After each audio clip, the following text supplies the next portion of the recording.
Hello everybody, I'm Untoten, and today I'm going to show you how to make a satellite for orbiting the moon. The first thing we're going to start off with is the RC0015 remote guidance unit. It can be found here in the pod section.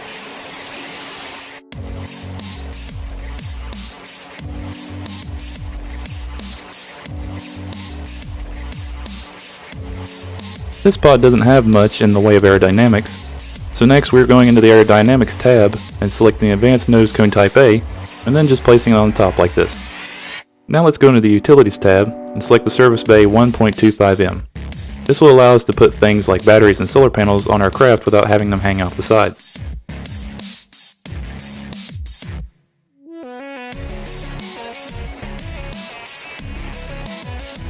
Speaking of that, let's open that up. Now, go into the Structural tab and select the modular girder segment and place it inside the service bay right in the middle. It should snap into place, but make sure it's up inside the craft, like I'm doing right here. The next thing we need is under the Utilities tab. Select the OX4W 3x2 photovoltaic panels. Place them right here on the girder after making sure you have two of them. Next we need to do the same thing with batteries. I chose the Z100 rechargeable battery pack. Just place them inside like this.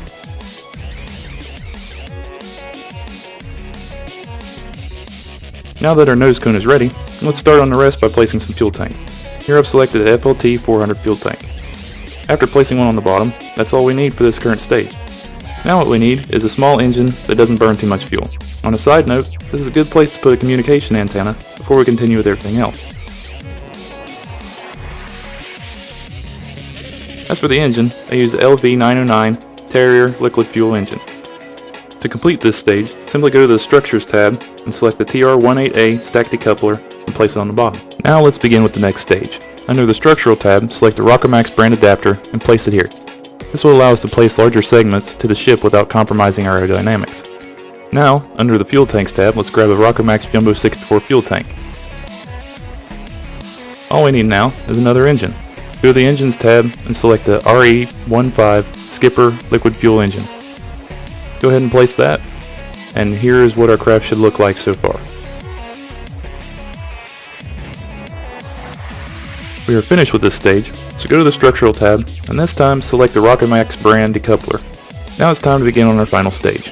Under Structural, select the Kerbodyne ADTP23. This will allow us to place larger fuel tanks, which is necessary because we're going to need a lot of extra fuel for this stage. Now let's select the Kerbodyne S3 7200 tank, and then place a Kerbodyne S3 3600 tank underneath it. Finally, we'll place our engine. Let's use the S3 KS25x4 Mammoth liquid fuel engine. Now, I'll just place some supports so that our ship can maintain a stable liftoff. Here, you can see the satellite in its completed form. Make sure to check that your stages are in the correct order, and give it a name.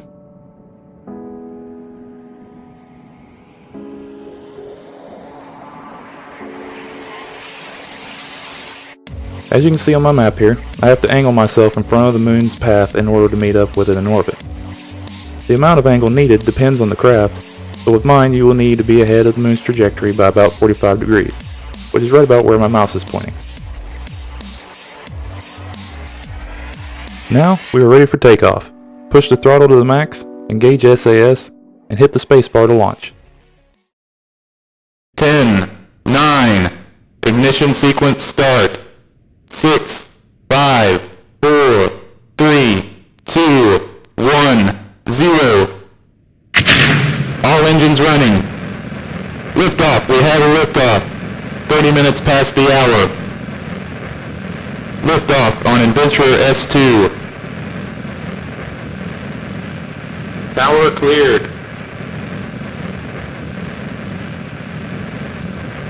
Jebediah Kerman reporting from a lower pitch program, which puts Adventurer on proper heading.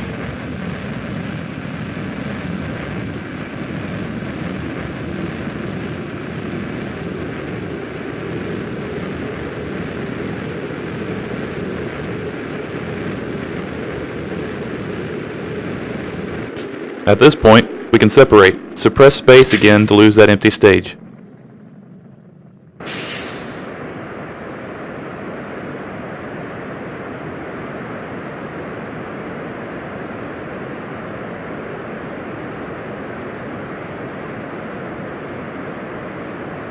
Now let's bring up our map.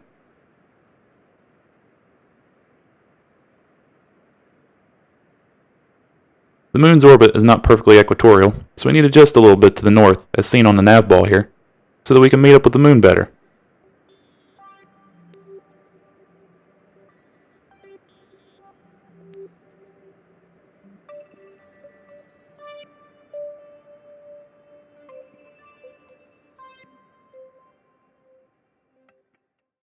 Now we just have to wait for our orbit to line up with the moon's.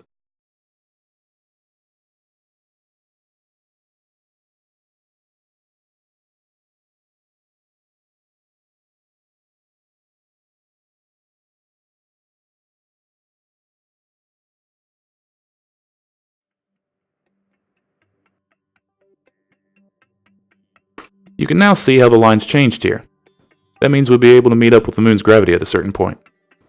The purple lines have different meanings than the normal ones, but I don't even use those when I play, so let's disregard them for now. All you need to know here is that once they appear, you are on your way to being caught in the moon's orbit.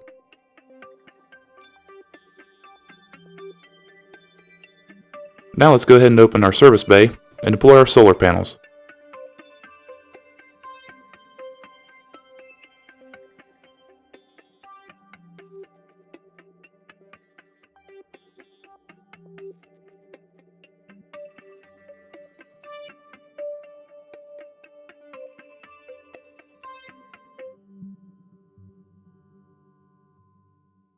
I'm just going to go ahead and speed up time until we get to the moon.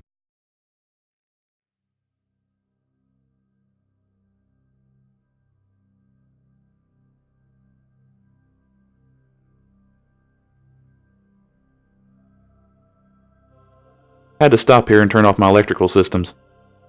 In the shadow of Kerbal, I was unable to charge my batteries via my solar panels, so turning everything off for now was my only option. I'll turn them back on once we get back in the sunlight.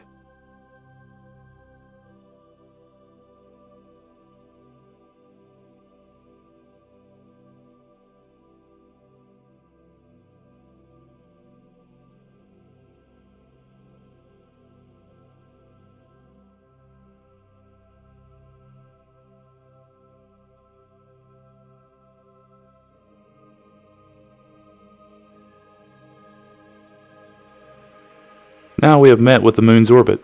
As you can see here, the line is drawn around the moon instead of Kerbal.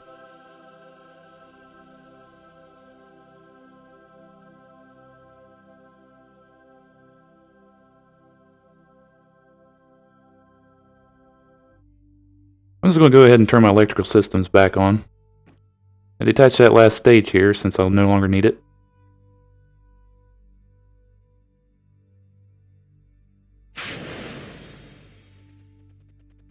Now I'm activating my engine with as low as possible thrust and angling myself so my solar panels can recharge my batteries.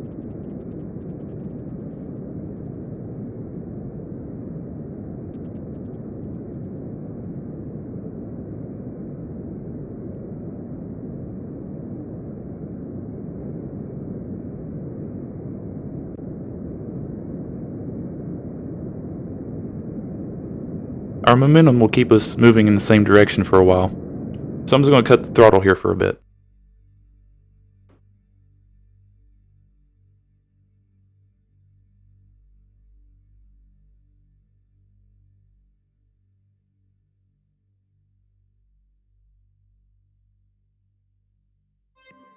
Now that we're charged up a bit, let's fast forward until we reach the periapsis, marked by the little PE on our orbit.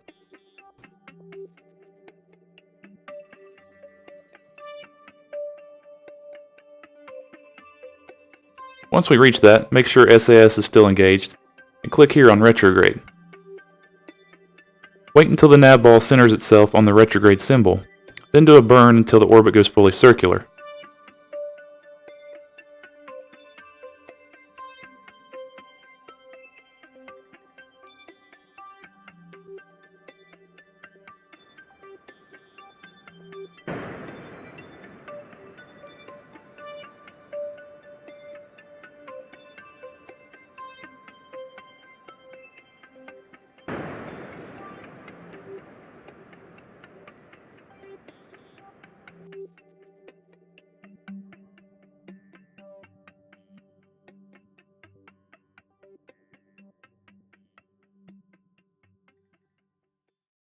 Here, you can make minute adjustments until you have the orbit that you desire. I chose a very low orbit so I could get a close-up view of the moon. Remember that the moon has a low gravitational pull, so if you get this close to a larger planet or moon, you'll start falling towards it.